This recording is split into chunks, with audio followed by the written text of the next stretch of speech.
live on YouTube, and then I'll share the YouTube link to Facebook. Sounds good. Cool. YouTube is kind of the backup. Mhm. But Zoom's been acting so weird lately. It's been so hit or miss whether I can connect to Facebook.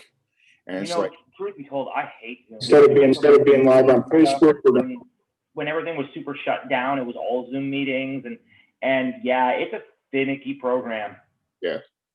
And it's one of those things. I'm paying like $16 a month to use it, and it works like half the time. And it's like, right, man, I really should, like, originally everybody told me that this was the way to do it. And now there are these other programs out there where for like $25 a month, I can get all the same features, plus I could stream it to like 3 platforms at the same time. Not just, and it always works. And it always works. Yeah. It's like, you know what, for that, I'd much rather just pay the $25 a month and make it. And then I could also include like graphics and all that stuff. And it's like, all right, I think I'm going to switch over now. Yeah. So, but let me get this posted out, and we'll be good to go. Okay.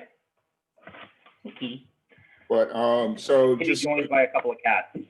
Oh, that's just so you kind of know the format, or where I'll do an intro. I'll introduce you as as Dali Van Gogh, and then I'll let you guys introduce yourselves kind of individually, and we'll jump into the new single. We'll talk about what got you into music, what brought you all together, all that fun stuff, and then we'll just kind of see where the conversation goes. Sounds good. Did you get to check out the music video yet? I watched it on Facebook. It only dropped like a day and a half ago. I watched it on Facebook this afternoon. Sweet. So good.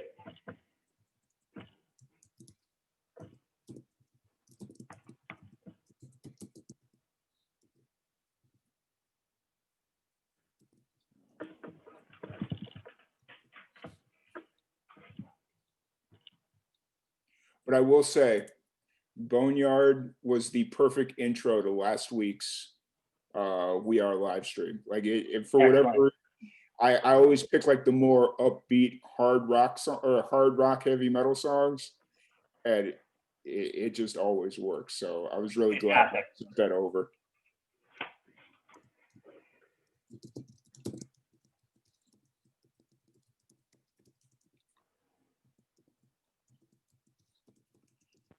All right.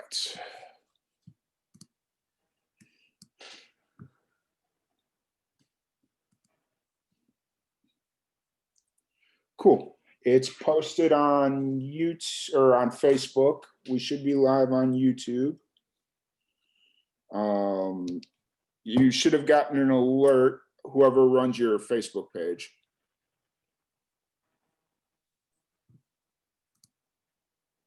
Like a notification, you mean? Yeah, there you go. Sorry. You got it? Perfect. Share that on our page there, Rochelle. Yep. Cool. And then are you guys on Twitter as well? Because I'll throw it up on Twitter. We are, technically. We've got this big chunk of fans on there and stuff, but we're not very diligent about interacting with them. Okay. I'll just put it post that way. there. So I wouldn't worry about it too much.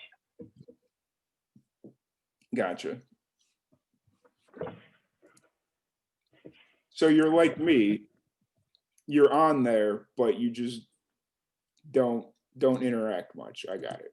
Yeah, it kind of is what it is. We like cross posts from other platforms onto it because everyone goes, "You got to be on Twitter." We're like, "Okay, we're on Twitter." Yeah. But yeah, at least personally, I've never been a big fan of it. But I'm not. I don't think I'm the target demo either. Yeah. We're on everything. We're on Twitter, Instagram. We're considering making a TikTok. Man, that's just becoming like the thing, though, isn't it? With now that it's like survived or whatever, like the survived cancellation or whatever you want to call it. Yep. Man. All right, cool.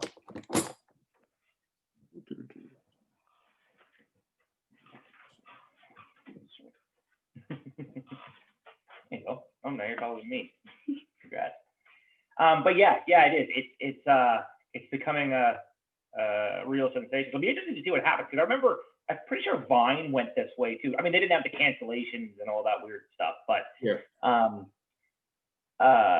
Vine was this mega thing that's now gone. That was kind of a very similar concept. So it's going to be interesting. Yeah. Yep. Well, and I think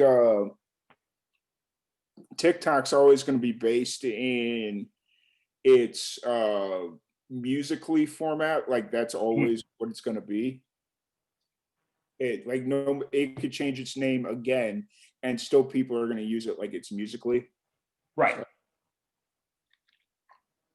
but TikTok definitely has its place in the social media zeitgeist, if you will. Absolutely.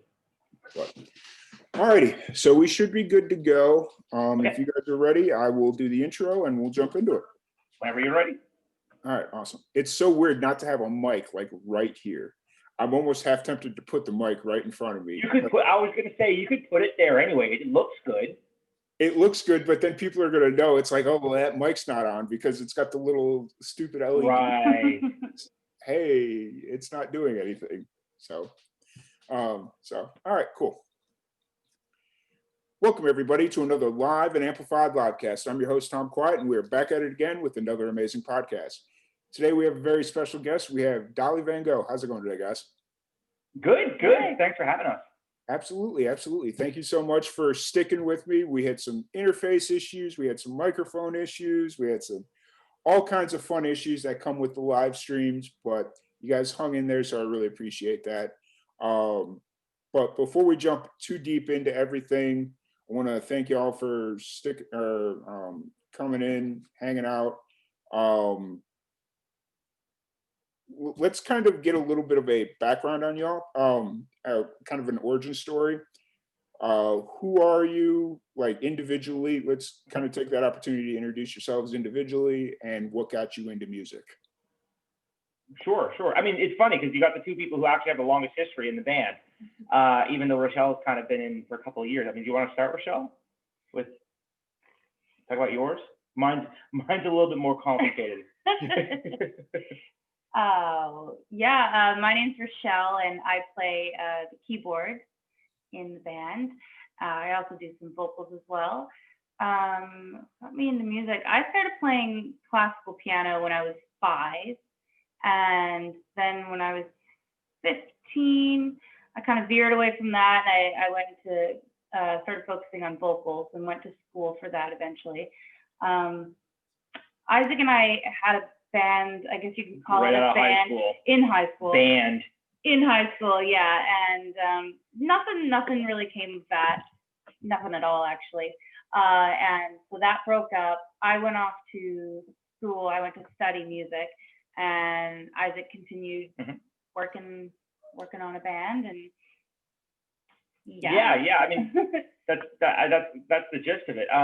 So yeah, I'm Isaac Kent. I'm the guitar player. I founded Dali Van Gogh. Oh God, it's like 11 years ago now, something like that. I mean, the band evolved out of. Oh, I guess I'll start with my musical background. I started playing music as a saxophonist when I was in grade school, and come high school time, I was kind of tired of it. In hindsight, I was probably not tired of playing sax, but I was tired of playing like the kind of music we were playing, which it's the high school band stuff, right? So not long after that, Guns N' Roses came to Halifax, Nova Scotia here, and I took this girl that I was into at the time to the concert. I knew of Guns N' Roses, but she was like a huge fan. So go to that show and couldn't have cared less that I was there with a girl.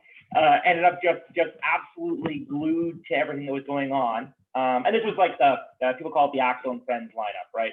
With like Buckethead and some of those, the guys from Chinese Democracy.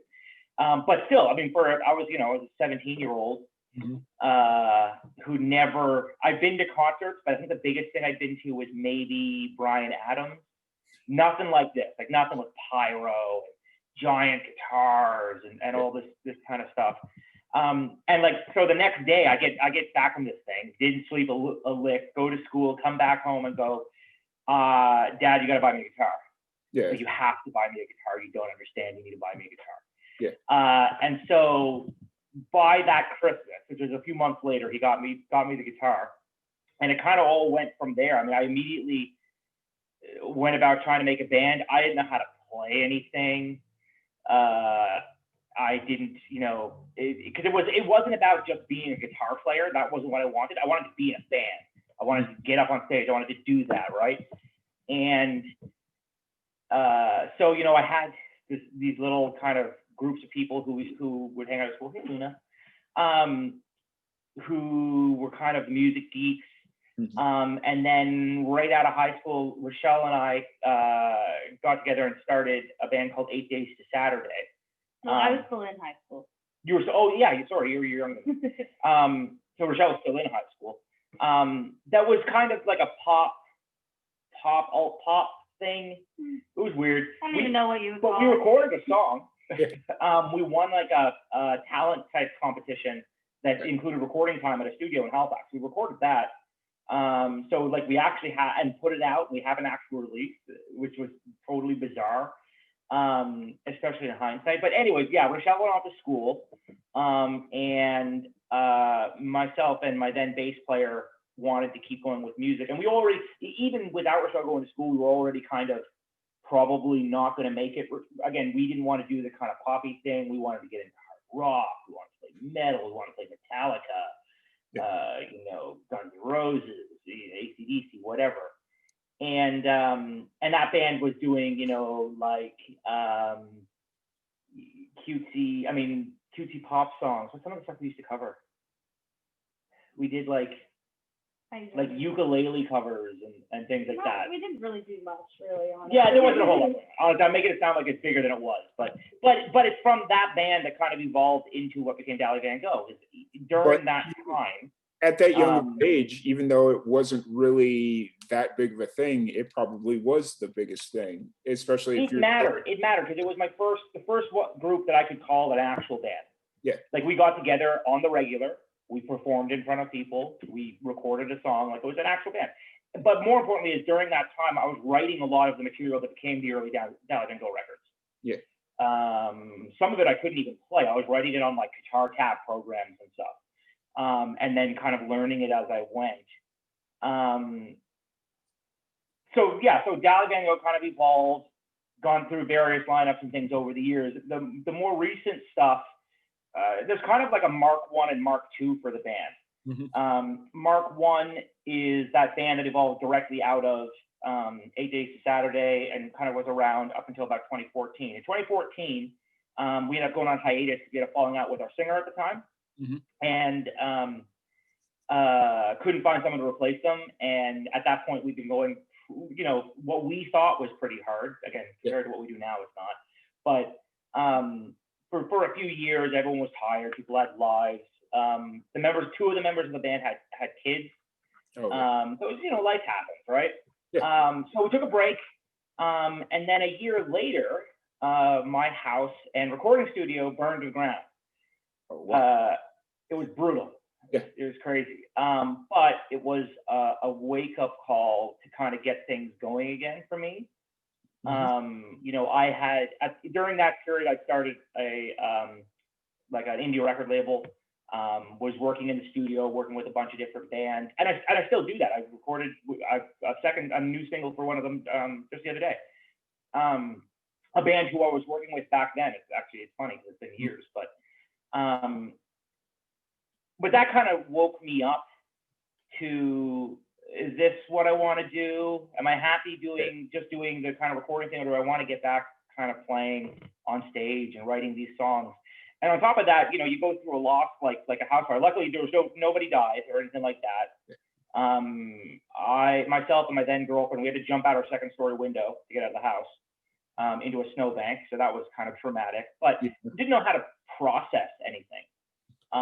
You lose everything you own. I lost 12 vintage guitars and it was brutal, man. It was terrible. Like a Jimmy Page signature double neck and it was bad. And then you're, things you don't even think you're going to care about. You take for granted, especially these days, you take for granted, pictures, let's say, right? Because everyone's got everything on Facebook. I don't have any pictures of when I was a kid anymore.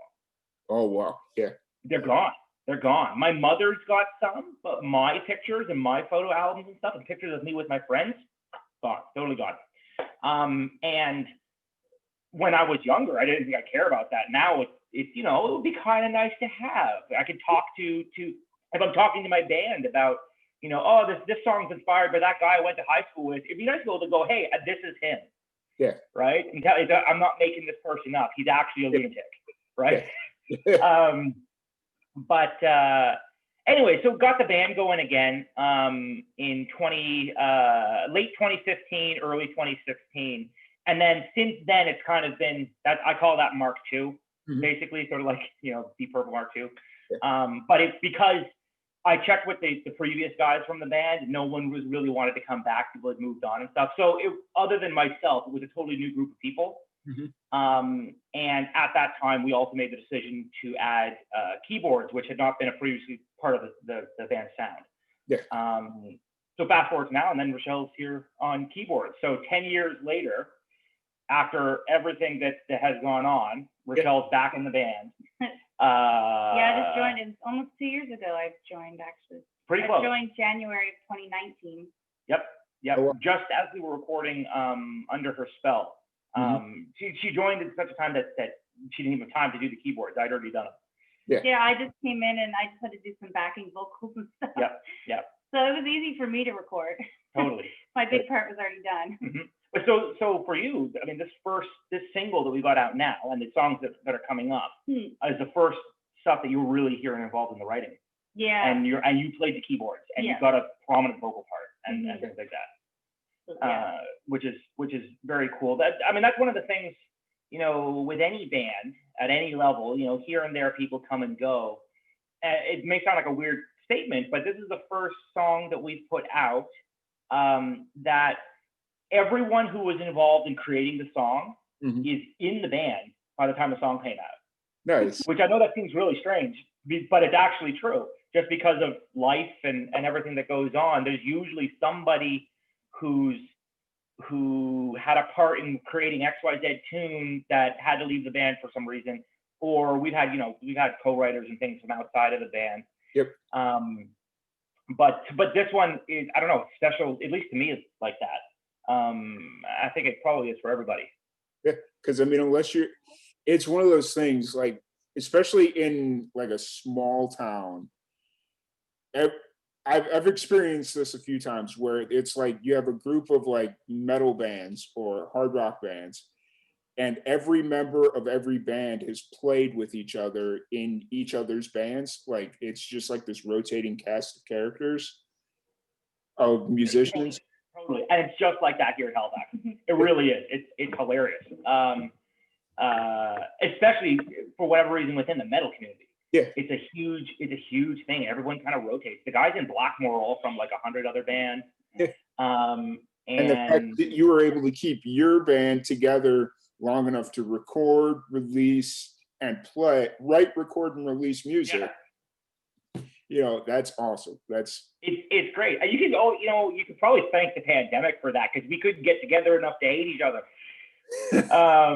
But the song, Boneyard, which is the new single for anyone out there who's tuning in who hasn't checked us out. It's up on everything. We dropped a music video the other day that's doing very, very well already. But the other thing that makes it special is the whole song was conceived of, written, and recorded during like the heat of the pandemic for us up here. The early parts of it were done remotely, and then once things kind of started to slow down for us in Nova Scotia, we could get together. We started tracking it, and we had we worked with Rob Laidlaw, who's a producer out of Ontario and the bass player for Platinum Blonde and Honeymoon Suite, which are big bands up here in Canada. He originally, we were going to go down and do like an EP with him in Toronto, was kind of what we wanted to do. But then the pandemic hit, so that was kind of out. So he did it all remotely with us, mixed it with Adam Newcomb, and it turned out fantastic. So it proved that concept, not that there was any doubt that it could work, but we did it. Yeah. So now we know that, you know, even if things head totally downhill again, we don't have to stop making music and producing music. Not that we would anyways. Like I said, I've got a studio and stuff, but you know, in a perfect world, I wouldn't be producing my own stuff anymore. Yeah. I'd like to, you know, it's a lot of work. Like doing the live and amplified thing, my sound engineer, and there's a guy that kind of jumps between the video aspect of things and the audio aspect. And the two of them are in a band together, and I was out visiting them last year, and I was like, hey, we should do some videos because I ain't got nothing to do and I'm here, so let's do this. And he's like, you mean I got to record my own band and play? And I'm like, yeah, like that would be the ideal situation. He's like, I don't think I've ever done that before. Let me figure out the easiest way to do this, you know? It's like, it's complicated, man, and it's hard to have the right amount of, I don't know what the term is, maybe creative indifference. Yeah.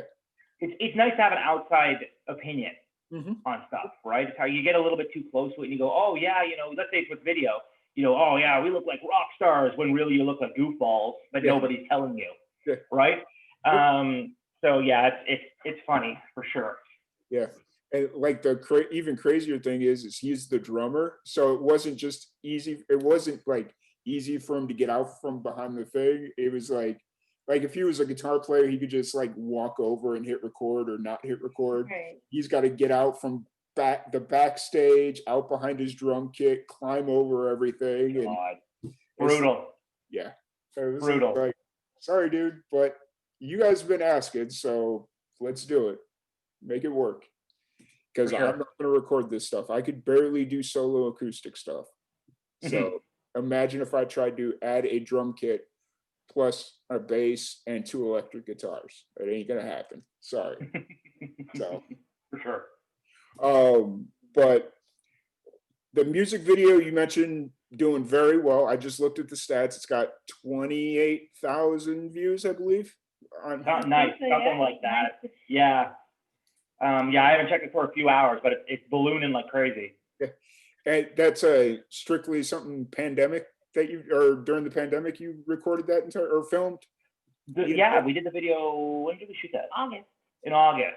So in Nova Scotia, by then we were out of the worst of it.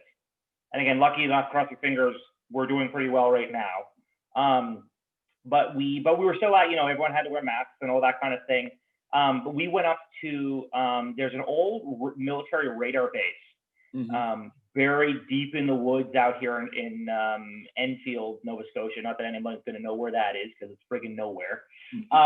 But we piled all our gear into a bunch of trucks and went through the woods and got out to this place and shot the whole thing there with Andrew Hartland and Josh. What was Josh's last name? He had an instant with it. Anyways, Andrew was the producer. That spent the whole day out there. And by whole day, I mean like, you know, sun up, sun down. The whole day, like deep into the night and everything. We were there till after midnight, and it was a long shoot day. Everyone was cranky by the end of that for sure. Oh yeah. But it came together great, and Andrew edited the hell out of it. He's done a number of videos for us. You know, he's been kind of our go-to guy in the last couple of years. So we were very happy to work with him again, and he gets our aesthetic and kind of what we're going for. So it's been easy. So he knew kind of where he wanted to go with it. We just had to kind of set up and shoot and jump around like Looney Tunes, and everyone feels it's so awkward, eh? Oh yeah. We ever talk about that much. It's shooting music videos is weird, man. Yeah. It's weird. And it's crazy because you got to know what you're doing when you're shooting music, like Yep. really know how to shoot a music video. Because I remember the first music video I ever shot, and like, I mean, like legit music video, not like a live performance video, like first music video. We had I thought the band just played the song straight because I like this was so early on into live and amplified. Like this was like 6 months before live and amplified was even a thing. And I always thought that bands had their timing down, that if whatever they play live syncs up perfectly with their recording. So It's not that simple. It's not that simple. But I did not know that so this band that we were working with was this band named Afterthought. They're out of Roswell, New Mexico, or yeah, we'll just say Roswell because everybody knows where Roswell, New Mexico is. And we recorded their music video. I had them playing live because I thought that's how it was done. And then we tried to go and sync it up, and nothing was syncing right. And I was like, hey, so why is there like a drum solo in the recording, or why is he doing a drum solo when there's not a drum solo in the recording? He's like, oh, we play it completely differently now than when we recorded it a year ago. And I'm like, are you serious? I need to know these, like, because you need to inform me, bro. Yeah. And so he's just sitting there doing this drum solo, and there's no drums. There's like, he's going to town, and it's like, all right, this looks really weird and awkward. I have to figure a way to cut around this. And yeah, it's not a video that I promote that much. Yeah, for sure. No, it's a whole different thing. I mean, I'm sure there's different ways and different approaches that people have taken. We for that one ran everything into like inner ear monitors of the actual recording of the song, and then we're basically miming it, right? Yeah. I mean, we're all playing. We're actually physically playing the song. But like, if at one point our bass player was laughing at me because I was overdoing one of the guitar solo things, and they can't hear what's going on in my ears, and my guitar's completely out of tune, right? So it's just like whop, whop, whop, whop, whop, whop, whop, and everyone's dying, and I can't figure out why. I take my earphones in, and they're like, you sound so ridiculous right now. Well, my keyboard wasn't plugged into anything. Right. Yeah, so no sound was coming from that. Totally. But yeah, it's such a weird process because it's so, I don't want to say it's not creative, because it is creative, but it's not like playing a song. It's nothing like playing a song. Even when you're playing through the entire, doing a take where you play through the entire song, it's something about music. And I'm sure bands there's bands who play live to click tracks and stuff. Yep. It might seem less robotic for them, but for me, it feels so friggin' robotic and weird because we don't do that. And so our tempos and stuff can shift live. And like you said, with the band you worked with, there's things you do different live. Like on a recording, we have the ability to layer stuff and make things work live. You got to figure out what you're going to play. Yep. Right. So yeah, it's strange, but it's fun. And the most important thing is once you can get past even the embarrassment or the bashfulness or what have you of the process. When you nail it, it turns out great. Yeah. I still have this grand idea of, especially this is more timely than ever because AC/DC just announced that they're making a return.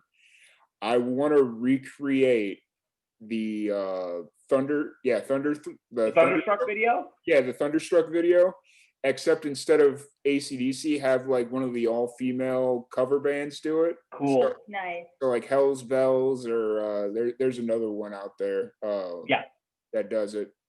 And then, so I have this grand idea of just like recreating that entire video, but instead of AC/DC, it's one of the AC/DC cover bands. So. That would be rad. You want to hear something crazy? You ready for this? Oh, big scoop for everybody. This one hates AC/DC. Can you friggin' believe that? I don't hate them. It's come off overplayed. it. You hate AC/DC. No, it's just around here they play the You same yell at me. 3 songs on the radio. Yeah, well, that's true. We've got a station up here, Q104, which is our big rock station in town. Yeah. But it's like, You Shook Me All Night Long, Hell's Bells, or Hell's Bells sometimes, but You Shook Me All Night Long, Back in Black, Highway to Hell. And they play all 3 of those 3 times a day. Every day, forever. It's like they made other. It feels like that. Dude, these guys love AC/DC. When Malcolm Young passed away, they played nothing but AC/DC for an entire day. Please tell me they played the same 3 songs over and over again. That would be absolutely hysterical. I don't know. When I heard they were doing that, I turned it off. And I love AC/DC. That first guitar I was talking about, AC/DC Cherry Red SG. Nice. That was my first guitar. And I got this big giant, man, I don't have it here. One of the few things that I managed to grab on the way out for the fire, this big, thick tab book that was everything AC/DC had out at the time. And that was how I started learning guitar. Oh, wow. But speaking of that release, dude, I'm excited as hell. Yeah. I work with a lot of hard rock bands from Australia. Every one of them, the second it was announced, it was all of them, like in unison, shared it. Oh, right. I bet. I friggin' bet. Well, it's so cool because we thought maybe it was over, right? With all that craziness that went on with Brian, and then Cliff Williams had apparently retired, and Malcolm passed away. So it was just it was looking like it was kind of, okay, we're probably done. Maybe we'll get a tour with Angus and some other musicians, but it's not going to be the same thing. But instead, we've got what, at least from all indications, is AC/DC being AC/DC. Yeah. At least one more time, which is so cool. My one regret in life, musically speaking, is not going to see them when they came to Chicago in 2008. Have you never seen them at all? I've never seen them live. Dude, I've seen them twice. I got them on the Black Ice tour and the Rocker Bucks tour. So I got lucky. On the Black Ice tour, I got to see them with Malcolm. Yeah. I'm maybe one of not that many people who can kind of AV it with Malcolm's cousin who's in it now, right? I think so, yeah. Something like that. So he's closely related to him. Yeah. Maybe it's an aura thing, or it's just totally in my head. Yeah. But my gut was that it was great. It was awesome. But there's something about Malcolm playing those songs that was different. Something felt different about them. Yeah. I know. But yeah, I'm super excited. Yeah. I have this one more. And that little teaser thing sounds so good. Mm-hmm. Yeah, I have this DVD sitting in my bedroom. It's the AC/DC. It's like a DVD of like all their greatest performances of their various songs. And the only thing I can't think of what it's called. It's literally on the tip of my tongue. The only thing I don't like. Is it that box set that came out not that long ago? No, it's not a box set. It's like a dual disc thing. Okay. Yeah. The only thing I don't like about it is the set or the performance they picked of Thunderstruck is of them in like 2004 at some random place. And it's like you couldn't have picked any other performance. Yeah, what about Castle Donington 1991 or whatever the heck it was? That thing's crazy, and there's like 1 million people. Yeah. Helicopters flying around and stuff. I don't know. That's a strange choice. I agree. And it's like just sit there, and like I used to watch it all the time, and then now I just look at it and I'm like, there's some good stuff on here. Don't get me wrong, but the one song at the one performance they should be playing, it's not it. It's a totally weird one. Yeah, that's hilarious. Anyway, we get off that. We're like totally excluding Rochelle. I'm fine. Go ahead. And it's like Angus is super old and he's just not got his like swagger that he usually has. And it's like, yeah, well, and which fair enough. The guy's what, 15 years older than he was when he put the song out, right? Yep. But that's bizarre. What a bizarre choice. I would have picked my favorite one's Castle Donington for sure. I've got the Live at Donington DVD. that's probably my favorite ever performance by the band that I know of. Gotcha. And that's all certainly up there. Razor's Edge is close to my favorite AC/DC record. I really like Razor's Edge. Obviously, everyone likes Back in Black. For Those About to Rock is a great album that I wish they played more stuff off of it when they're kicking around live. Things like, what's it called? Inject the Venom, I think is from that one. Love that song. It's so gritty. It just kind of got that oomph that AC/DC is so good at doing while keeping everything kind of simple. But yeah, it's good. Yeah, absolutely. So we'll kind of get off the AC/DC kick here for a minute while I frantically look to figure out what the name of that DVD is. Sure. You mentioned like your first rock experience was, or like first rock concert was Guns N' Roses? No, that wasn't my first rock concert. That was my first one that was like that. Like, Okay. you know, there's rock concerts and then there's rock concerts, right? You know, Guns N' Roses, Metallica, Kiss, like these guys who put on these really extreme productions. That was the first one I'd seen of anything like that. Bryan Adams, which is a Canadian artist, he's a rock musician. Mm-hmm. But you know, when I saw him, he was on a stripped down tour. He's usually a guitar player. He was playing bass, and then he just toured as a three-piece. I think my first ever rock concert was probably April Wine when I was like 8 or 9 years old. And but that was, you know, again, it's no pyro or anything like that, like no craziness. And it was, you know, as opposed to 15, 20,000 people, it was 5. But April Wine is still one of my all-time favorite bands. Miles Goodwin is a god, and we're lucky enough he lives here in Halifax. Mm-hmm. So he's you know, kind of he was doing we've got that Nova Scotia kitchen party group thing that goes on, and he did a lot of live streaming in that, and so that was really cool. But certainly the first big scale, super heavy production, and also sound. Like there's something to be said for, like, you know, Guns N' Roses, a hard rock band. You could not call them a soft, like not a soft rock band for sure, but even like classic rock, that's not really what they are. Hard rock, it's almost the epitome of hard rock, right? Yep. And so that kicked me off into all kinds of stuff. From there, I got into Metallica, which is, you know, into metal. I went through like a phase of like, I was super into Lamb of God and all that. You remember that? Yeah, I was so into Disturbed. Disturbed, I thought was like David Draymond was a god, and you know, this is when I'm kind of a teenager, right? But yeah, Disturbed was a huge thing. 3 Days Grace, things like that. What about you for your first rock show? That's a good question, right? I was at like a festival when I was 9.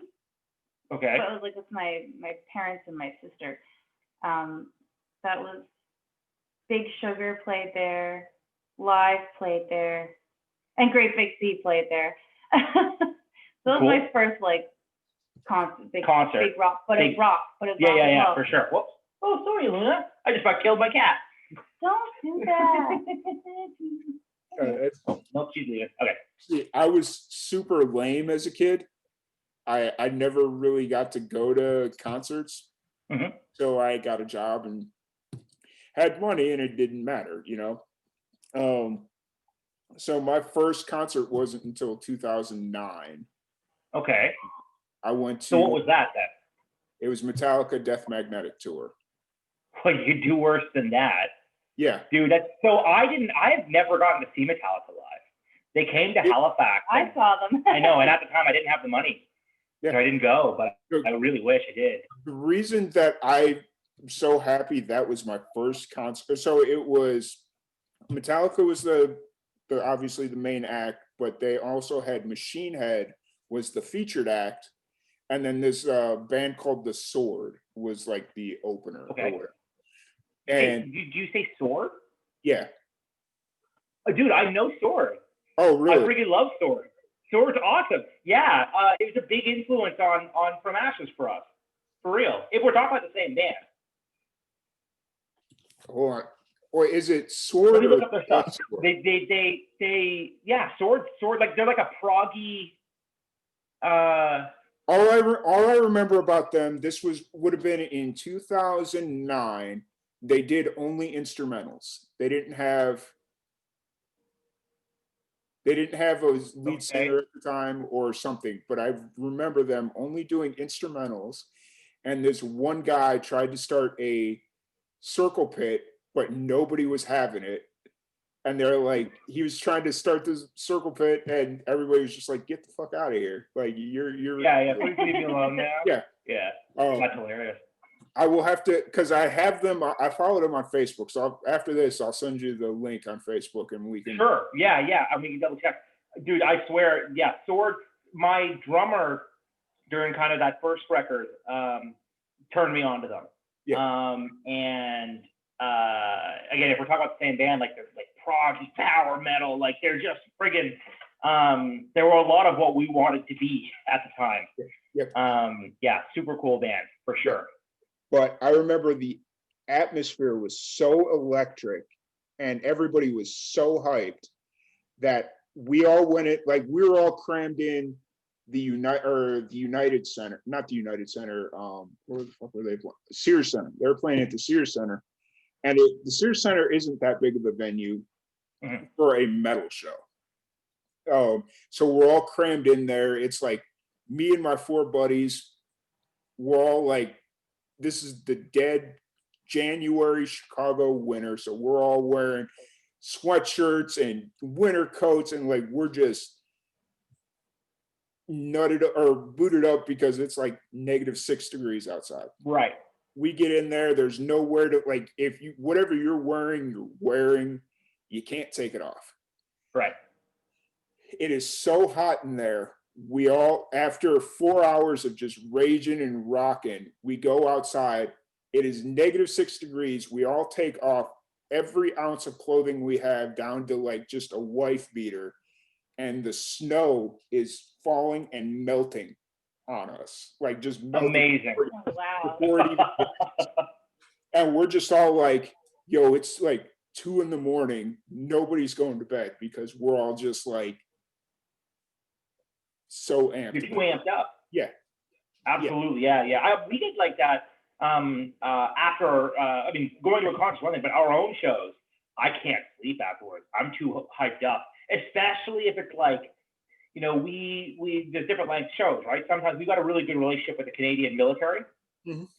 So we get hired a few times a year to go and play on military bases and stuff. When we do that, we play for 3 hours. Oh, wow. That's maybe a little different. I'm pretty tired after kind of giving her for 3 hours. But if we're playing and we're as an opening act or something, we were going to be playing with Buck Cherry, for example. After, you know, you do an hour set and you feel like you just get warmed up, and then you're wired till 4 a.m, 5 a.m. Yeah. It's crazy, but I can imagine, man. Metallica, what was it like here for you? Rainy. Oh yeah. It was outside. Which tour was it? It was in 2011. So that that was probably still Death Magnetic, because they toured. Yeah, for sure. They toured off that out like 5 years. Because I remember I was in college, like that was like the last thing I did before I left for college. Right. And then I went home in like 2011 at one point. My buddy's like, "Hey, we're going to see Metallica." And I was like, "Oh, they released another album?" They're like, "No, they're still touring off Death Magnetic." And I'm like, "You realize we went to that concert like 3 years ago, right?" And he's like, "Yep, I know, but they're still touring off it." And I'm like, "Well, that's the thing, right? And especially with the way the industry's changed, you in order to make, I mean, not that Metallica's hard up for money. No. Let's be real here, but like the way to go is you have to tour. You have to tour and tour and tour and tour and tour and tour. And that's one of the big problems with the pandemic is that it's kind of shut down. I mean, that whole industry, and not just for the musicians. The musicians are one thing, but the crew, like even a band at the scale we are, which I mean, we're lucky enough to kind of, we're starting to make some serious headway. But we've got crew who Zach Lacey, who's our sound technician. is, here and there's events starting to happen. So he's getting some work, but it used to be, 6-7 days a week. Yeah. Right. And he's collecting social assistance while this is all going on, or the equivalent to it up here in Canada, right? And because it's just nothing, and I can't imagine, you feel it's easier to relate to someone like, let's say, Metallica, because you know their faces and stuff. But how about like James Hetfield's guitar tech? Yeah. Right? How's that guy doing? Yeah. Hopefully James is taking care of him, right? Yeah. But it wouldn't be that strange if the guy was just basically unemployed right now. Yep. Right? Or how about the guys who haul in their amps? Right? Seriously, it's a big problem. And I don't know what the solution is at this point. I mean, because I think we just kind of have to wait it out, right? And it's unfortunate because it's going to be like, I mean, I guess it depends on how quickly we get a vaccine, I guess, technically, before anybody's like really comfortable going out. Like, I mean, I'm comfortable now, but that's me. Like, if there was a big show tonight, instead of doing this, I'd probably be at the show. Yeah. Like, Yeah. 100%. Yeah. And so it's one of those deals where it's just like, I'm comfortable, but just because I'm comfortable doesn't mean you're comfortable, doesn't mean you're comfortable. It doesn't mean everybody's comfortable. And They can't put shows on if only a tenth of the audience is going to be there. Like, that's how you lose money. You don't make money. That's exactly the problem right there. Is that, like, again, we're lucky. Up here in the Atlantic provinces, we had one new case today, and there's one active case out of the entire region. Yeah. So like we're about as low as you can possibly get. 4 provinces. And there's 4 provinces, a few million people. Like, we're in good shape.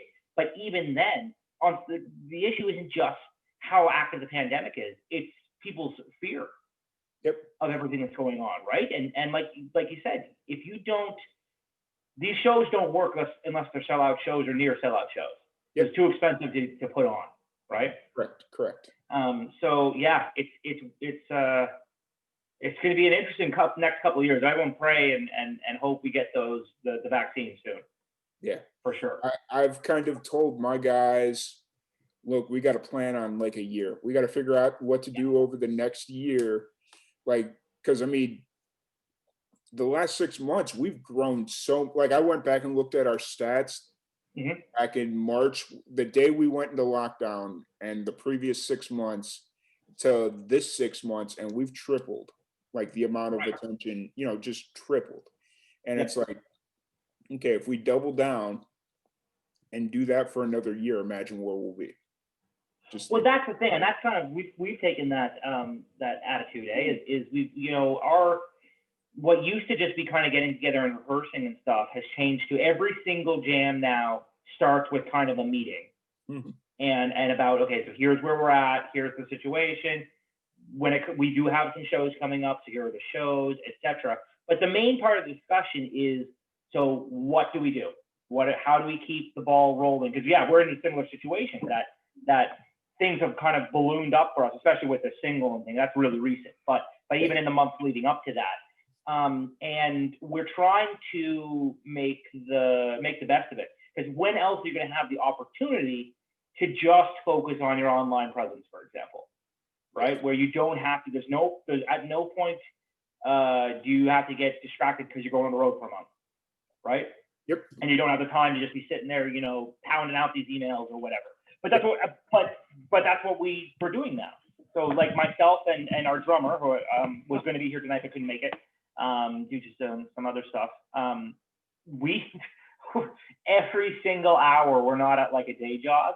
Yeah. We are just constantly sitting there on the computer and sending email after email after we've got in touch with you guys, and it's constant, but it's paying off, right? We're more popular than we've ever been, even though we played one show since the pandemic hit, right? Yep. So it's there's some silver lining in here somewhere. We just kind of got to work out what it's going to be. Yeah, and it like, I know your following on Facebook is really huge, but it like taking this time to like double down and figure out where you could be on like Instagram, or as much as I hate using Twitter, as much as it sounds like you hate using Twitter, like Twitter has its place. Like you It go does. in and It just does. kind of figure out. Yeah, I know. We talk about it a lot. Is you gotta where one of us is gonna have to bite the bullet and be the Twitter guy. Yeah. We'll do it. Well, I was supposed to do it. You were supposed to do it. And then I forgot the password. Yeah. That's the other thing. How do we even get into the account anymore? Because we got it all set up to like our Instagram like auto post to it and stuff. So we don't have to be. I don't even know that I know how to log into it. But yeah. But no, you're right. Is we have to. It's a good opportunity to kind of reassess all of that stuff. Yeah, and it's just one of those times where it's like, okay, so you got to imagine, like, figure out how many hours you're saving a day not doing a show, and just figure out, okay, so let's say you're saving 3 hours a day. I don't know. I'm just throwing out a number. You're saving 3 hours a day by not doing a show. Take those 3 hours and dedicate it to live stream something, like just sitting there on Instagram chatting on something, or whatever. Right. So I got you. Yeah, well, that's the idea. Is that you should try and not have it be, the number of hours that you used to put into the band when you had to practice and stuff to get ready for gigs. Mm-hmm. That hasn't changed. Yeah. Right. So it's just what you're doing with that time has changed. Yeah. Right. So yeah, exactly what we said. Let's say let's say you would usually, let's say even when you're not on the road, you're playing every weekend, right? 2 gigs a weekend. Each of those gigs would usually take up, you got 3 hours while you're at the venue. You got an hour to set up gear, blah, blah, blah. Call it 5 hours.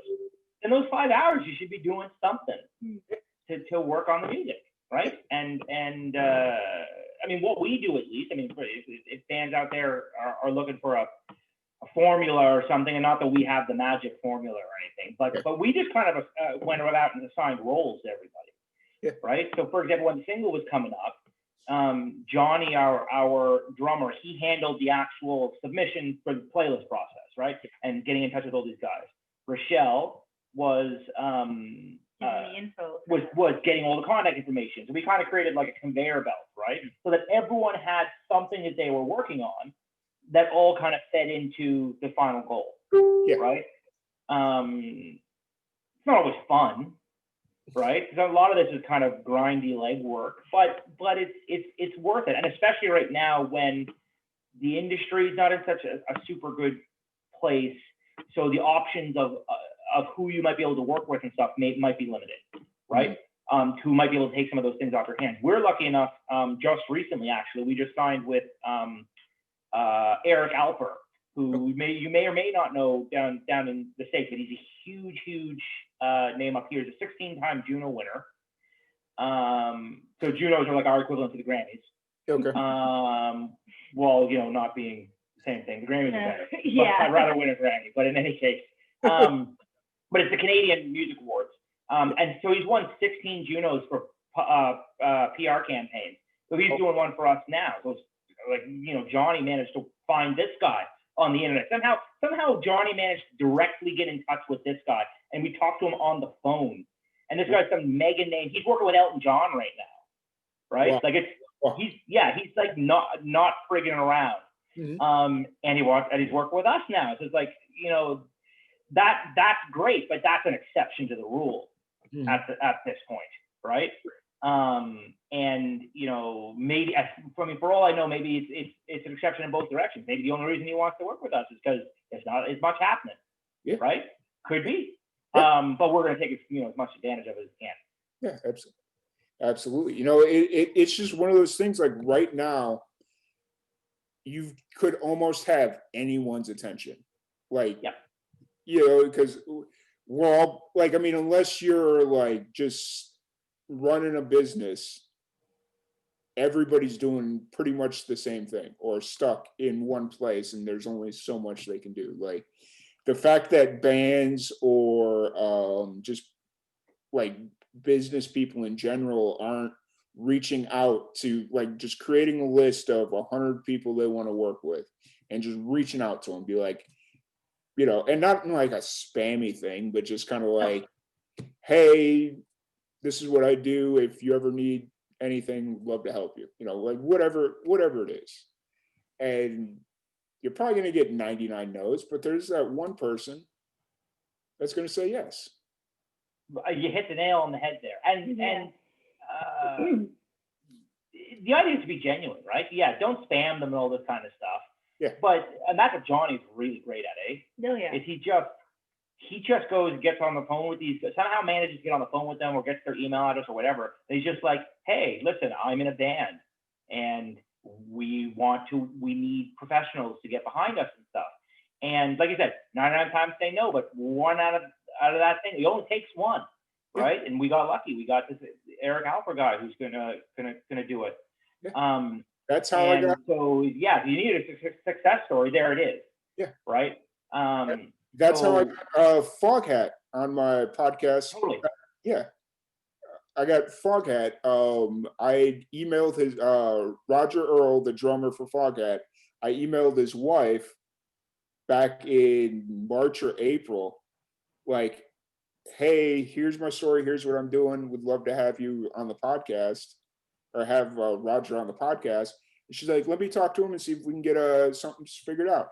And I was like, okay, cool. So we got the schedule figured out. And I figured I had like 15 minutes with him, because anytime I get anybody of any remote fame on the podcast, it's like, I've got 15 minutes. You know, that's kind of how it is. And we sat there and chatted for almost 2 hours. And I'm like, perfect. This is the most insane thing ever. Like, just the guy that wrote or helped write Slow Ride. Like, just, you know. Yeah, for real. Yeah. It must have been a little bit surreal. Yeah. Yeah. So, you know, it's just one of those things, like right now, especially when everybody's kind of doing the same thing, you need to be taking those chances. And you're a walking example of how that works. And so, yeah. For sure. Sure. So let's kind of jump back on Boneyard here for a little bit. That's your brand new single. Is it ultimately working towards like an EP, an LP, or are you just kind of sticking with singles right now? It's complicated. Okay. We're not quite sure.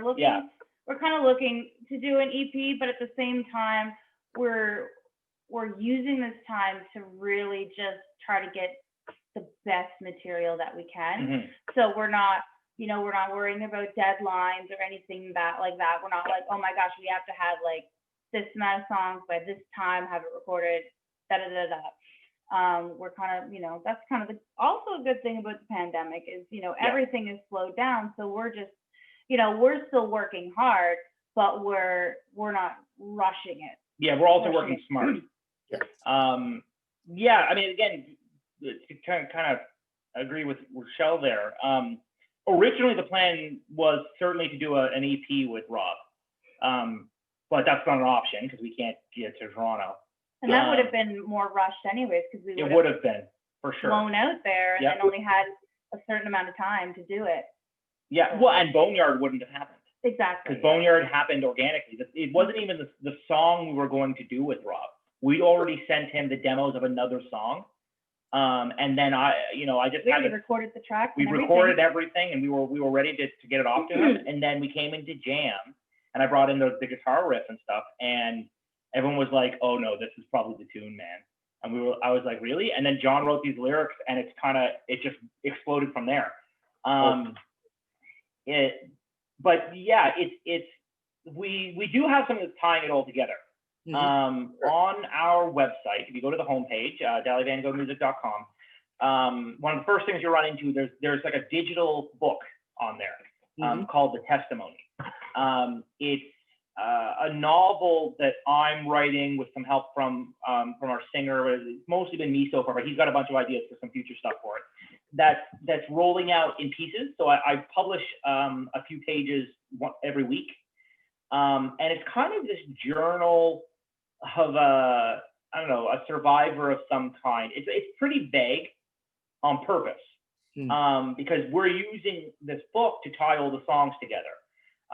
So this character lives in the Boneyard, whatever the Boneyard is, right? It could be a post-apocalyptic world. It could be, you know, zombies. It really depends on kind of where your head's at on it. You know, long term, there'll be some serious revelations and things in it of kind of what we have in mind for the story. But that's the way we've been tying things together so far. I think the plan probably, as Rochelle said, is to write the best material that we can, which we are doing. Yeah. We've got 4 or 5 new songs that we're going to be, I start tracking them this weekend, in fact. Oh, nice. But we'll probably release them one at a time. Okay. As opposed to putting out an album. And even then, we're recording all these songs, and we're already saying we're probably not going to use this song. We're probably not going to use that song, but we have the time. So we're going to record it because maybe something better comes out of that song. If it's kind of a song we're like, I don't know. But if we record it, something magical happens. Yeah. Special things happen in the studio, and we're lucky enough that I have a studio. So it's not costing us any money to get the recording done. Yep. Right? Or no more money than my overhead. Right? So it's just, you know, I'm not going to upcharge the band. But exactly, even the stuff that's like, I mean, we've weeded out the weak material for sure. Like, you know, but even the stuff that we're like, I'm not so sure. We're at the point where, well, let's track it and see what happens. Yeah. Because you never know once you start doing the layering and stuff. Like maybe I come up with some sick guitar lick that's like, oh yeah, that's it. Or Rochelle nails some high note. It's like, that's gonna make the album or whatever, right? Yep. So it's I would say that it's the whole concept. It's up in the air, but it's moving forward. How's that sound? No, I got you. It's good. It's less stressful to like. It is. Because I remember when the last album, Under Her Spell, I wasn't there for the writing process, but I was there at the end where it was a mad dash to figure out what was going to be the final songs on the album. And there was one on there that we all don't really like. We didn't want it on there, but we didn't really have any other options, or the time kind of ran out. We did have another option, but it was what we often do with our songs, especially that with stuff that's self-produced. Because as I said, you know, you get a little bit too close to this. We usually do like a focus group. So we'll record whatever. Let's say it's gonna be 50, we record 15 songs. We're planning to put 10 of them on the record, right? We'll get a bunch of people in a room that range in backgrounds and the relationships to the band and stuff. Some people who love rock music, some people who hate rock music. I took a random coworker from work who didn't listen to rock. Yep. And get them all to listen to it. Yeah. And so that song, the song that she's referencing, has this amazing bass solo in it that everyone was like, it's so good you can't not put it on the record. So we put it on the record, but we never play the song live. And so whereas why do you now think, in hindsight, why do you think it is that you don't ever play it live? Or compared to the rest of our material? Okay.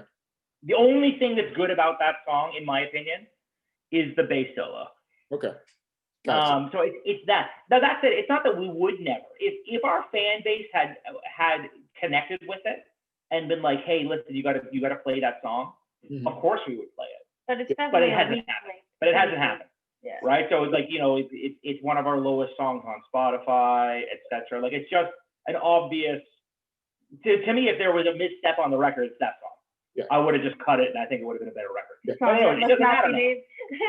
Well, and that's kind of the whole negative side of like albums in general. Like you go back to the old days where it's like you had those cookie cutter songs that they just put on there to make it a full length album. Right. And like just because they were like contractually they had to get another album out. So it's like, okay, well, I've got like 6 good songs and then we'll just put 4 of this BS, whatever, you know, sitting in the back of the bag. And, you know, it is what it is. But nowadays with like streaming and Spotify and all that stuff, you could release a 6-song LP, like if you really wanted to, and nobody would really care. Like if it's a strong 6 songs or 7 songs or 8, you know, like whatever. Yeah, it's perfectly reasonable. Or again, we're really leaning towards releasing the songs one at a time. they all connect together with this story that we're writing. It's kind of like you can call it a concept record. Like it's got tie-in elements that are all over our website and stuff, right? But the idea of releasing your songs one at a time, I think, is very appealing now. And as Rochelle said, the biggest thing is the lack of deadlines is making the writing better. Yeah. At least in our opinion. I mean, we'll see what people think. Because we're not rushing. We're like, you know what? Let's rewrite that. Yeah. We'll rewrite this. Yep. Do this, do that. Like, yeah. Like even with Boneyard, when we went to record it, there's a few lines we're like, let's rewrite that. But if we had been in the time crunch, it's like, well, we don't have time. Let's go. That probably would have been the song. Or we would have stayed the same. Yeah. But no, we had time to work on it a little bit. Yeah. And no release dates either. Yeah. So it's like the only thing that we've said, and we'll continue to say, we're gonna put out more music. Right? We're not going anywhere. But when we've kind of committed to, we're not gonna put out more music till that music is ready. Yeah, I got you. Yeah, so it's not like we're not doing anything. We're definitely working, but we want the best foot forward. So we're gonna hold on to our secrets. Yeah, I got you. Which was going to kind of be my follow-up question is, since you have the lack of deadlines and don't feel the pressure to kind of continually, like, consistently get music out, and you have the time to kind of go back and rewrite things if you feel the need, at what point do you just kind of say, okay, this song is what it is? That's a lot of that's up to me. Okay. Honestly, usually at some point I kind of draw a line and say, okay, we're done. This is it. It's tracked. Especially where he's the one that will obsess over it the most. So yeah. Everyone just waits for him to say it's done. This is the one. Because he will listen to it on repeat all day and night. Yeah. Just to figure out what to change, what to add, and all that stuff. Yeah. I mean, and I don't know if that's, first off, that's probably not healthy, but I definitely do it. It's related to probably the fact that I'm the connective tissue with the band over the 10 years or 12 years or whatever we have been a band, right? So kind of the buck stops with me on the sound and direction. Not that there's ever really been like some sort of a big disconnect. Like we're all very much heading in the same way, but usually I'll draw the line, and it really comes down to usually when I feel like it's ready in the studio.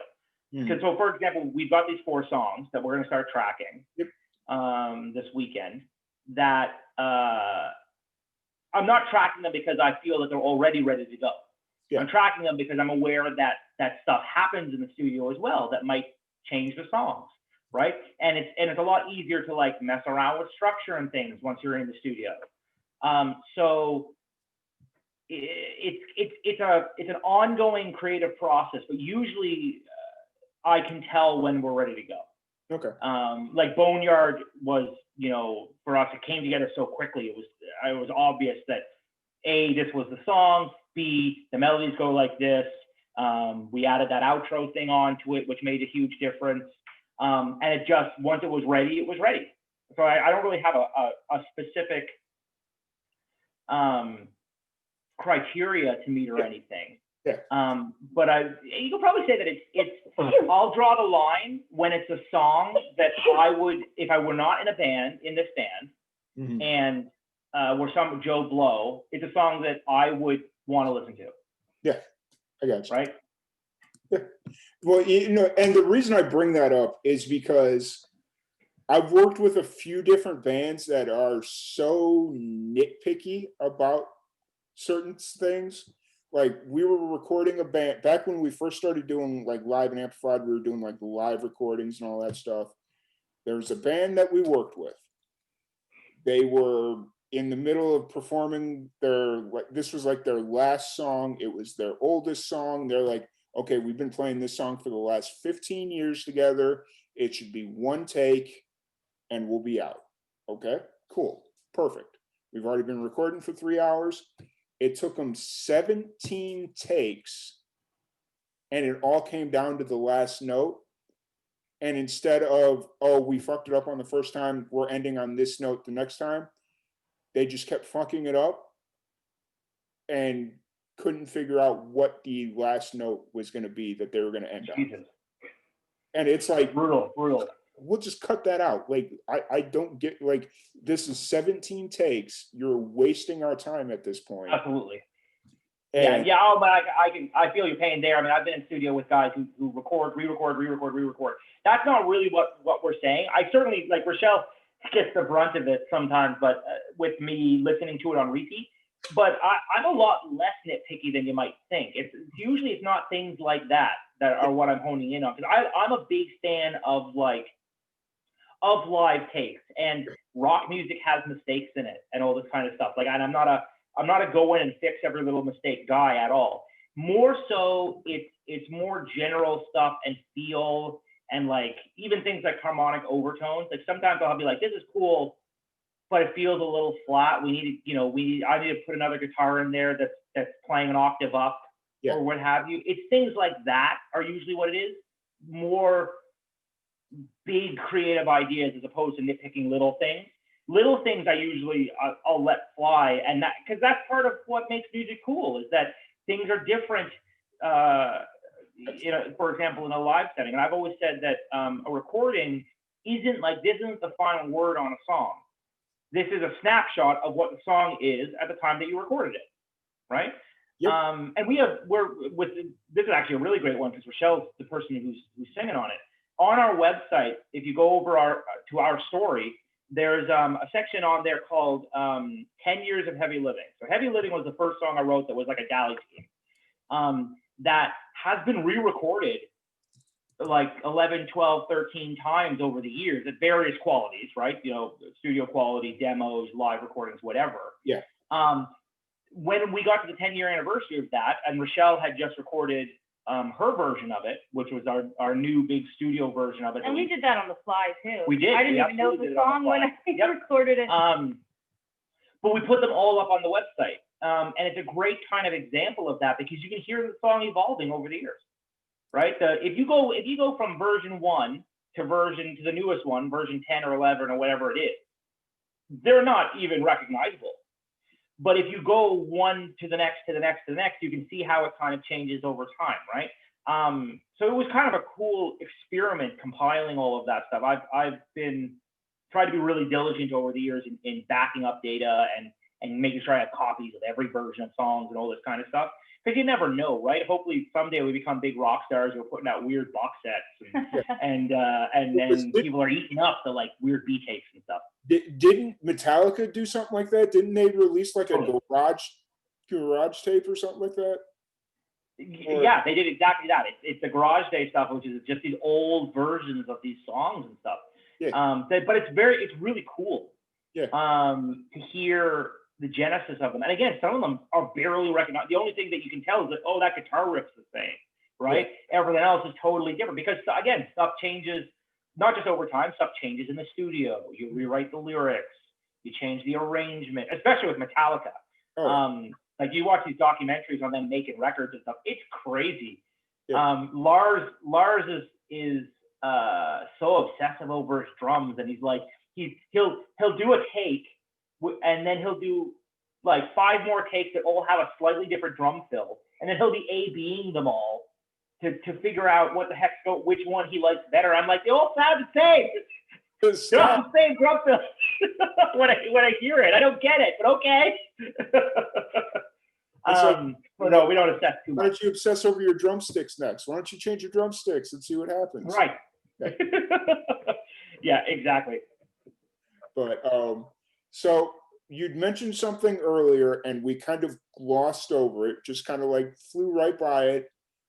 You have a pretty big show coming up here in November. You're opening for Buck Cherry. We're supposed to open for Buck Cherry. So yeah, that was originally going to be in March. Okay. May. Was it May? May. Okay, May. She would know. She doesn't get those things wrong. Buck Cherry was band. Pardon me? I said it's always good to have one of those in your band that never gets the dates wrong. Oh yeah, she's on top of it for sure. Buck Cherry was doing this Canadian tour, and we were going to do some of the Atlantic dates and stuff with them. That was through can't remember the company, but some booking company out of Toronto here, up in Canada. Anyway, so obviously the pandemic happened, so that got pushed into November. So now it's kind of wait and see whether, because right now the Canada-U.S. border's closed. Yeah. Right. So Buck Cherry's from LA, so they can't even get into the country. Yeah. So even if we wanted to, we couldn't.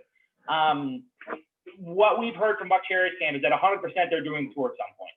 Once it's possible, it will be a go, and we will be playing. We're going to be opening for them. It's not canceled. It's just not happening yet. And Buck Cherry is one of those bands that is a good example of what I call a working band. Like they're a popular band, but they're not able to sit on, like Metallica with their back catalog and just collect those royalties. Yeah. They have to tour. They have to play to make money, to be able to support their families and their road crew and all that kind of stuff. So personally, I don't think that November date's going to end up panning out with the way things are moving. Yeah. I would expect, or at least hope for maybe the spring. A year after, like the next, so it was originally supposed to be. Yeah, the next May. Yeah, that's what I'm thinking is going to happen. That said, it's not like we're not going to turn up if it happens in November, right? We're excited. The show is, I believe the show was on the verge of selling out, and that's part of the issue too.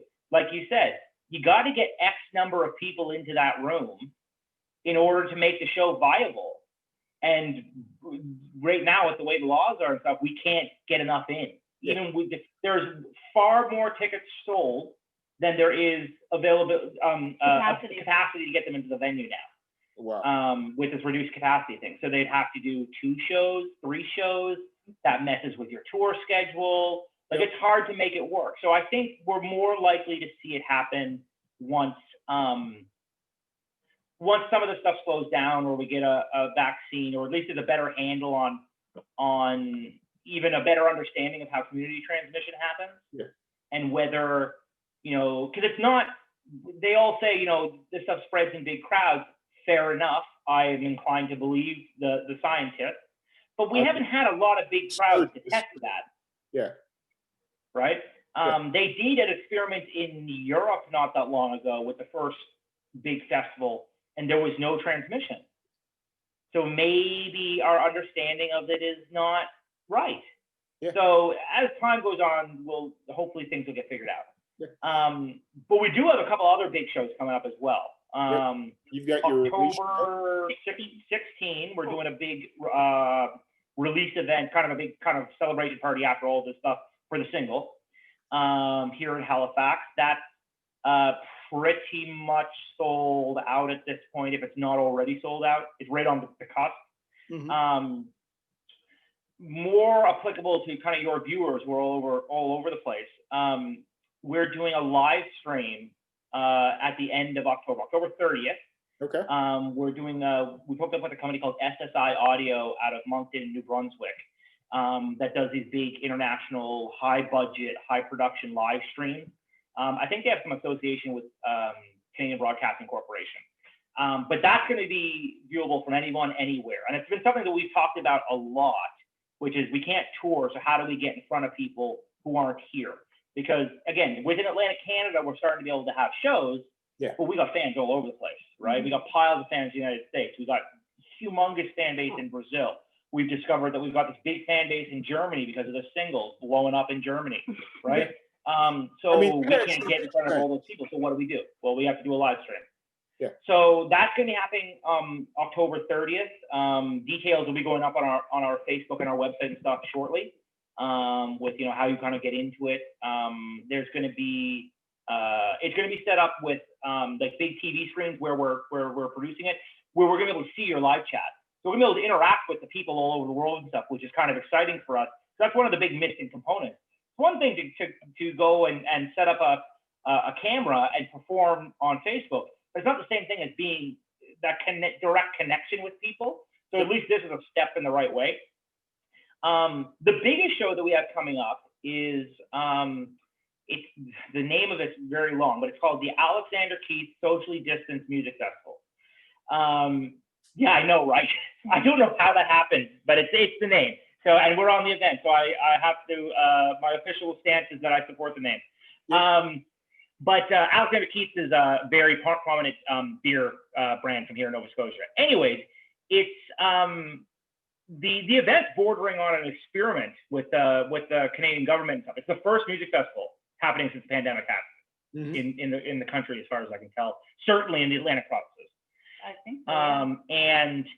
And we got invited to be on it, and we're playing with some. There's not a lot of humongous touring acts because, again, they can't get into the Atlantic provinces. Yeah. But all the big names from out here are on it. We got the Motor League, Alert the Medic, Like a Motorcycle, ourselves, Andre Petitpas. They got 2 stages on the go simultaneously. So like they're doing it right. They're doing it as close to normal as possible. The one thing that they have done though is it is a socially distanced event. Yeah. So they got the spaces are all gridded out, and you're gonna have groups of 10 and all that kind of stuff. But my understanding is there's a few thousand tickets. Friday night's already sold out. Saturday's almost sold out, and they're putting thousands of people in a room, or not in a room. Sorry, it's in a huge.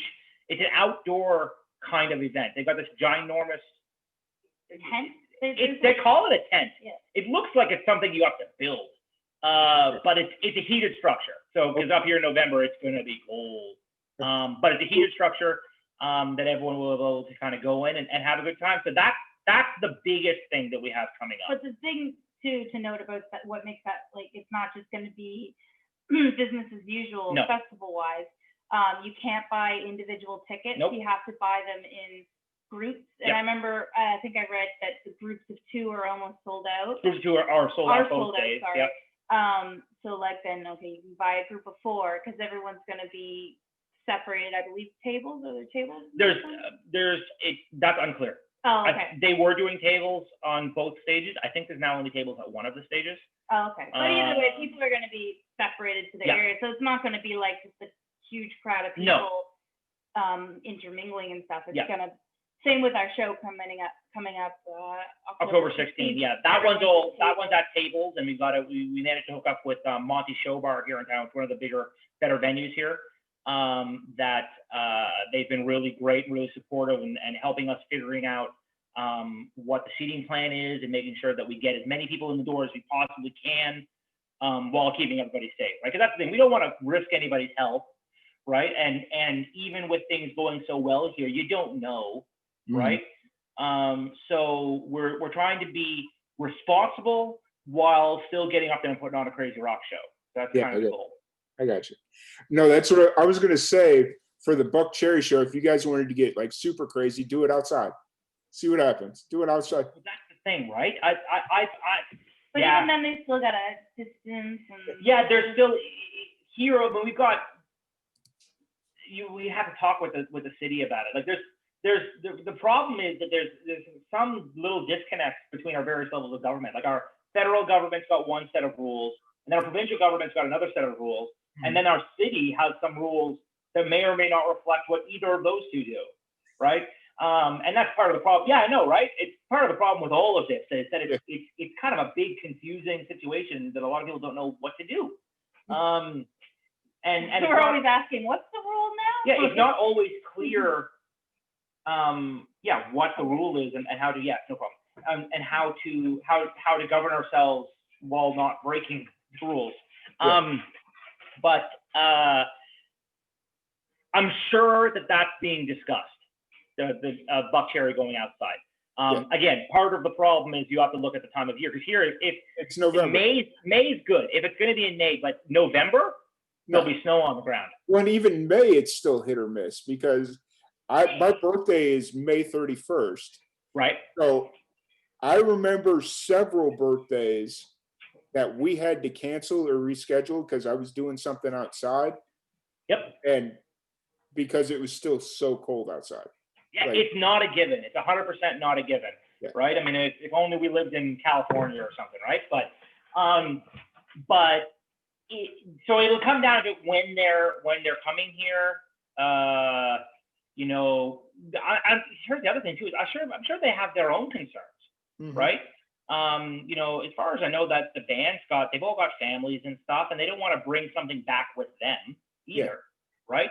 And so, think about it, especially, as a working musician, you're exposed every single day to thousands of people, right? The average person comes in contact with hundreds every day, right? As a musician, you're in front of this giant crowd of people every day. So that kind of exponentially balloons out on what you're exposing yourself to.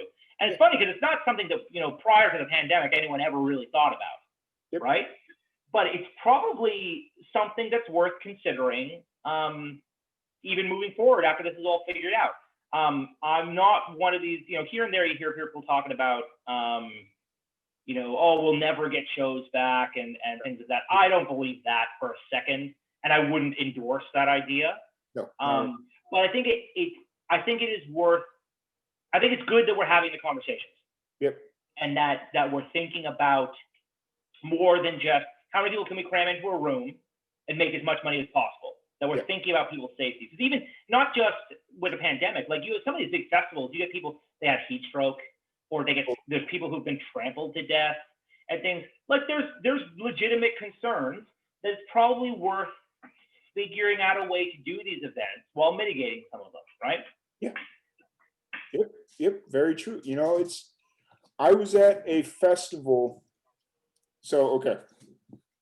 About 2 years ago, I was at a festival in the Florida Keys in March. So in theory, anywhere else in the country, March, you shouldn't have to worry about overheating, heat stroke, any of that stuff, in theory. But the Florida Keys, different animal. So I was at this festival and I was just sitting backstage with the musicians, and I passed out from heat stroke. And we were under a tent with air blowing through, and it was still so damn hot that I passed out from heat stroke. And they're so just to piggyback off that, well, that's a great example. And you weren't even in the big crowd, right? So I think it's worth thinking about, and I think it's good that, the pandemic is bad and shitty, and we don't want that. But it is, again, you got to try and look at silver linings and all of this kind of stuff.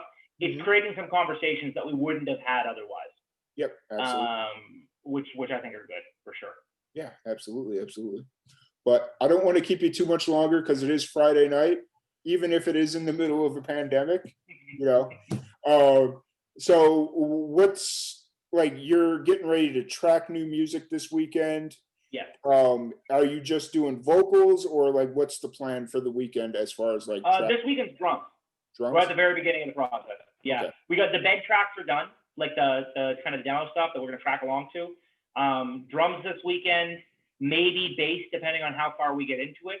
And then we'll be getting on to everything else. Vocals is last, almost always. The only time, a few times I've tracked the guitar solos after vocals, because maybe I want to get some stuff that kind of plays with the melody. Yeah. But even then, 9 times out of 10, 99 times out of 100, vocals will come very last. So but the process will be to get the drums on there, get the bass, get at least the guts of the guitar so that we know what we want to do with the keys.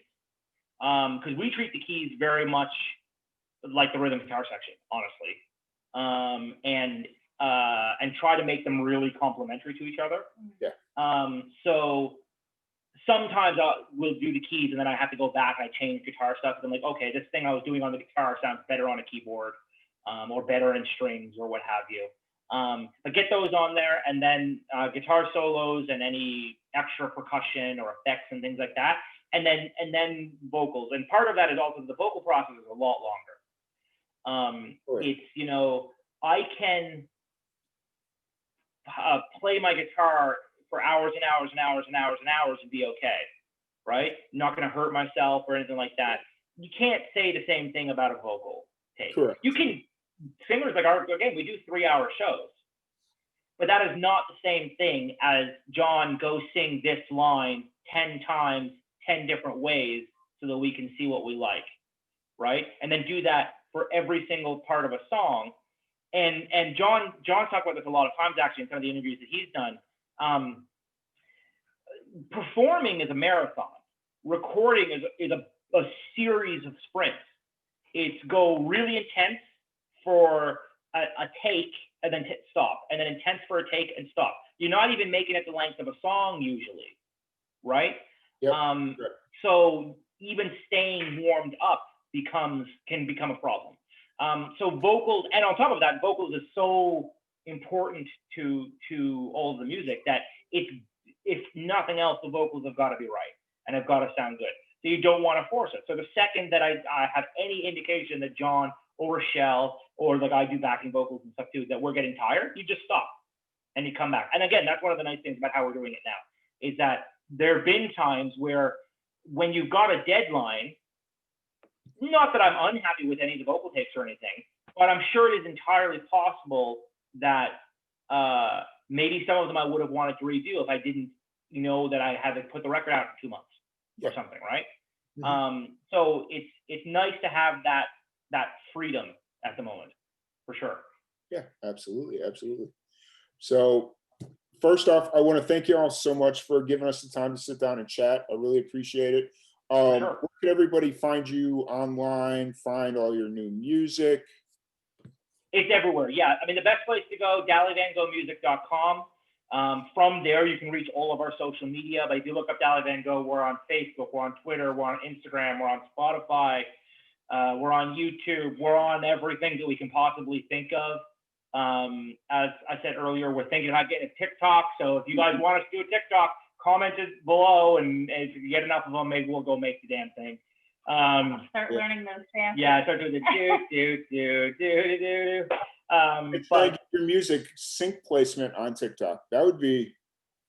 Yeah, and that's a thing now for the record. Our music is among the sync options on TikTok right now. Okay. So if you can find us if you want to do a dance to one of our songs, we're on TikTok. Boneyard is on TikTok. Nice. You can find it in the sound banks or what have you. We distribute through CD Baby. Okay. And so which are many piles of indie bands do. But recently they added TikTok, and we're also getting sync royalties from Facebook now, which is brand new. Nice. Which is really exciting again, especially with the way the music video is going and stuff. It's like, hey, wouldn't it be cool to actually make money off of our music for a change?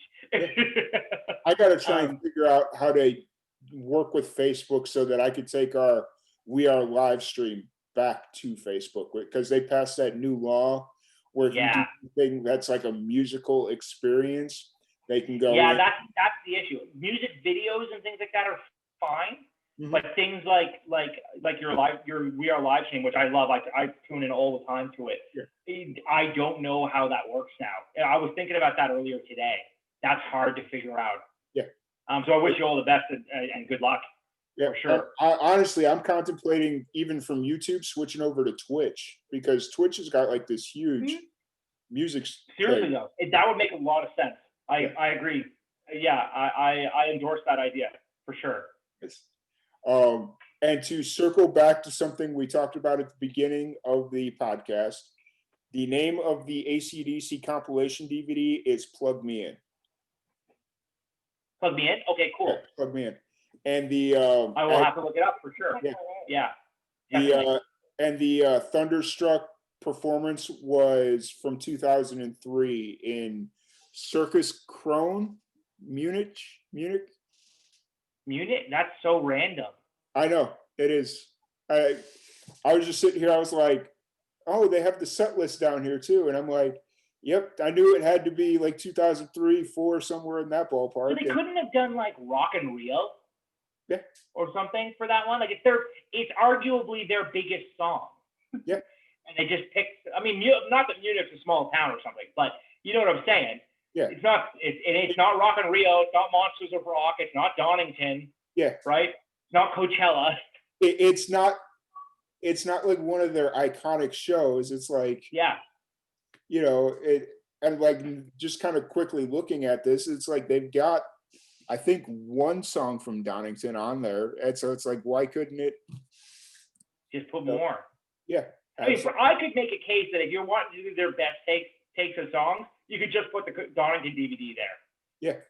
Like maybe not every song, but there's an argument to be had. Yeah, absolutely, sure. Absolutely. Yeah. But once again, thank you all for sticking through all those BS technical issues we had. It's all good. Thank you so much, Tom. This has been great. Thank you. Yeah. Absolutely, absolutely. And once again, thank you all so much. Thank you everybody for tuning in, and we will catch you